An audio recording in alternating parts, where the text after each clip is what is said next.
कहानी सुलझी हुई सोच।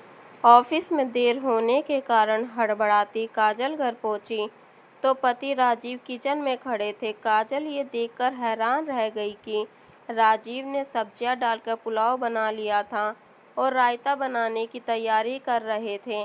बेशक किचन कुछ फैला हुआ था, लेकिन फिर भी जिस काम की टेंशन से काजल का दिलो दिमाग भारी हो रहा था, वो हुआ मिला तो उसने राहत की सांस ली। उसका तनाव एक क्षण में तिरोहित हो चुका था। ये उसके लिए हर्ष मिश्रित आश्चर्य की बात थी कि राजीव रसोई का काम करना जानते थे। अभी इस झटके को वो आत्मसात कर ही रही थी कि एक नई चिंता उसे सताने लगी। राजीव तो काजल की मदद करने के लिए खाना बना रहे थे, पर सासू माँ वो कहाँ थी? आज पहली बार मैं उनके सामने इतनी देर से आई हूँ। पता नहीं वो सीधे मुंह बात भी करेंगी या नहीं। काजल अभी भी रसोई में खड़ी सोच ही रही थी कि राजीव ने उसकी आंखों के सामने हाथ लहराया। नींद से जागो मैडम, अब तक तुम्हें बचाने के चक्कर में माँ की लप्पो चप्पो कर रहा था, अब आगे तुम खुद संभालो। माँ बहुत गुस्से में है, अभी कह रही थी बहू बेटियों का इतनी देर तक बाहर रहना ठीक नहीं। ऐसे जॉब का भी क्या फ़ायदा जो आदमी को घर ही भुला दें। हम पहली बार यहाँ तुम दोनों के पास आए हैं, कम से कम हमारा ही लिहाज कर लेती। अभी ये हाल है तो आगे पीछे पता नहीं क्या करती होगी। पति की बातें सुनकर काजल के हाथ पैर ठंडे हो गए। काजल और राजीव की शादी को अभी 3 महीने ही तो हुए थे। काजल जहाँ अपने माता पिता की इकलौती संतान थी, वहीं राजीव अपने 3 भाई बहनों में सबसे छोटा था।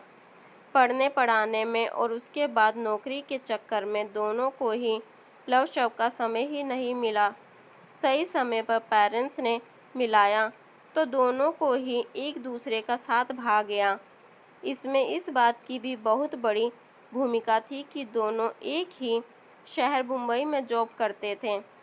चट मंगनी पट ब्याह हुआ और शादी के फौरन बाद ही दोनों अपनी अपनी नौकरी के कारण कानपुर से मुंबई आ गए थे।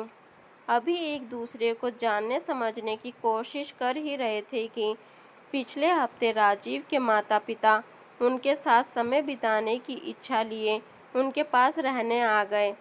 काजल को यूँ तो अपनी सास से कोई परेशानी नहीं थी, लेकिन उनकी ज़रूरत से ज़्यादा अनुशासित जीवन जीने की आदत कभी कभी काजल को परेशान कर देती थी।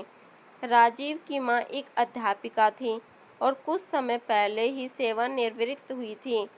अपने पूरे जीवन में उन्होंने हर काम बहुत सलीके से और समय पर किया था। इस सलीके और अनुशासन की उनको इतनी आदत पड़ चुकी थी कि अब अगर मस्त मौला काजल की कोई बात उन्हें पसंद ना आती तो वो कहती तो कुछ नहीं, लेकिन उनके हाव भाव काजल को बता देते कि उन्हें ये बात पसंद नहीं आई है। काजल जो पहले से ही डरी हुई थी राजीव की बातों से और घबरा गई। उसने जल्दी से मुंह हाथ धोया, कपड़े बदले और हिचकिचाते हुए अपने सास ससुर के कमरे में उनसे बात करने चली गई। अरे काजल आ गई, आज बहुत देर हो गई। उसे देखते ही सास के मुंह से निकला, वो हाँ माँ। काजल ने कुछ कहने की कोशिश की, इससे पहले ही उसकी सास ने उसे टोक दिया। तुम्हारा चेहरा पीला पड़ गया है, बहुत थकी हुई लग रही हो। जाओ जाकर खा पी कर समय पर सो जाओ। काजल को कुछ समझ नहीं आ रहा था, माँ इतनी शांत कैसे हैं? शायद ये तूफान से पहले की शांति है। सोच में डूबी काजल के मुंह से निकला, माँ आप और पापा खाना। बाकी शब्द उसके मुंह में ही रह गए। तुम्हारे पापा और मेरे लिए मैंने दलिया बना लिया था।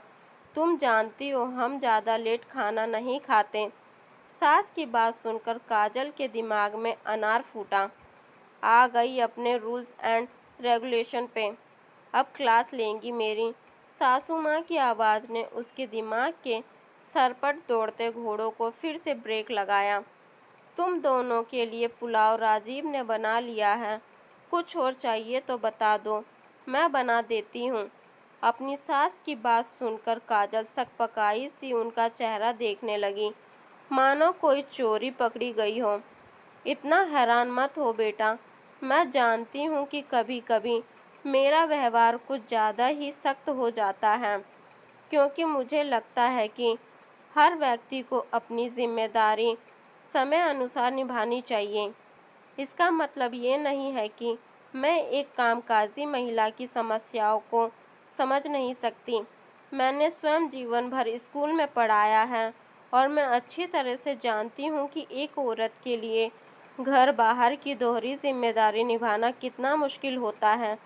सारे काम सिर्फ उसके हिस्से में ना आ जाए, इसीलिए मैंने अपने बच्चों को घर का काम सिखाया है।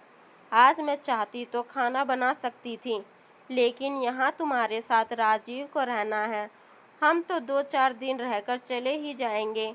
राजीव को अपनी पत्नी का हाथ बटाने की आदत होनी चाहिए। मैंने हम दोनों के लिए खाना बनाकर अपने बेटे का बोझ तो हल्का कर दिया, पर उसे ये याद रखना होगा कि तुम्हारा बोझ हल्का करने की जिम्मेदारी उसकी है। अपनी पत्नी और माँ की बातें सुनते ससुर जी और राजीव के होठों पर तो मुस्कुराहट थी ही। काजल को भी अनुशासित सास में छिपी स्नेहहीन माँ नजर आ गई थी। उसने मन ही मन अपने पिता को धन्यवाद दिया, जिन्होंने उसके लिए इतना सुलझा हुआ परिवार चुना था।